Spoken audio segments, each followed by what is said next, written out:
Hello everyone, Radhe Radhe.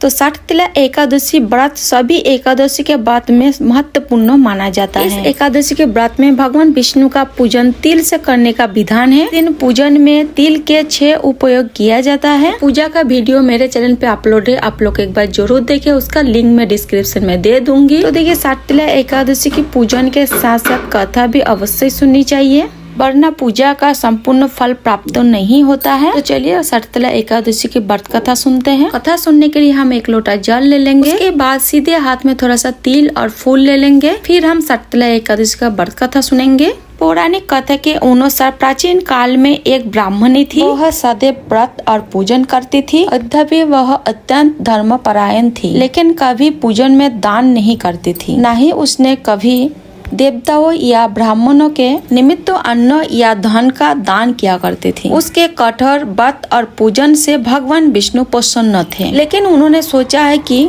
ब्राह्मणी ने व्रत और पूजन से शरीर को शुद्ध कर लिया है, इसीलिए उसे वैकुंठ लोक तो मिल ही जाएगा।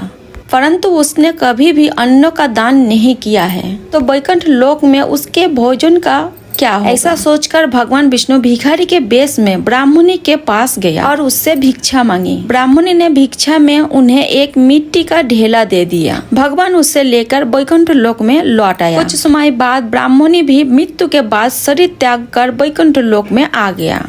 मिट्टी का दान करने के कारण वैकुंठ लोक में महल मिला, लेकिन उसके घर में अन्न आदि कुछ नहीं था। उस महल में कुछ भी नहीं था।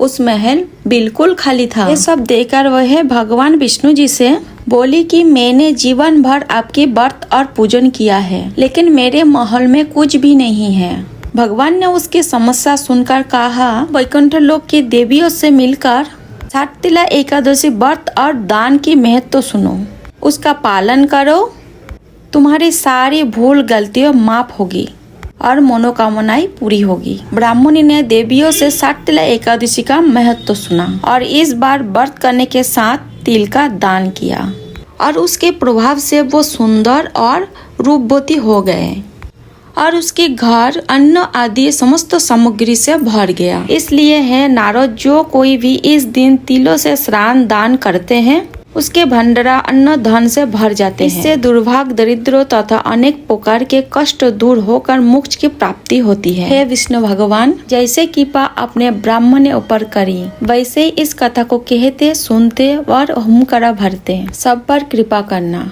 विष्णु भगवान जी की जय। तो षठतिला एकादशी के व्रत कथा सुनने के बाद हाथ में जो तिल और फूल लिए थे, भगवान श्री हरि विष्णु जी के चरण पर समर्पित कर देंगे। लड्डू गोपाल जी के चरण पर समर्पित कर देंगे और थोड़े से हम लोटे में डाल लेंगे। तो इस तरह से मेरा व्रत कथा पूर्ण हो जाएगी। उसके बाद हम आरती करेंगे। आरती करने के बाद जो जल का लोटे है, हम सूर्य भगवान को अर्घ्य दे देंगे।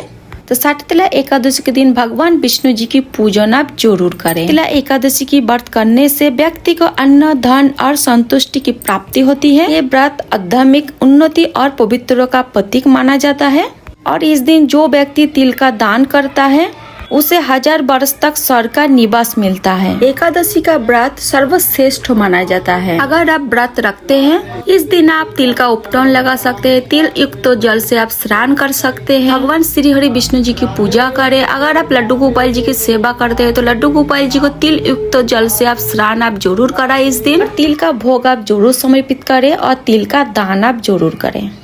वीडियो में दिए गए जानकारी अगर आपको अच्छा लगा, थोड़ी सी भी यूजफुल लगा, तो वीडियो को लाइक आप जरूर करें, और सरल पूजा विधि वीडियो देखने के लिए मेरे चैनल को सब्सक्राइब आप जरूर करें। फिर मिलते हैं किसी और वीडियो के साथ। तब तक के लिए राधे राधे, जय श्री कृष्णा।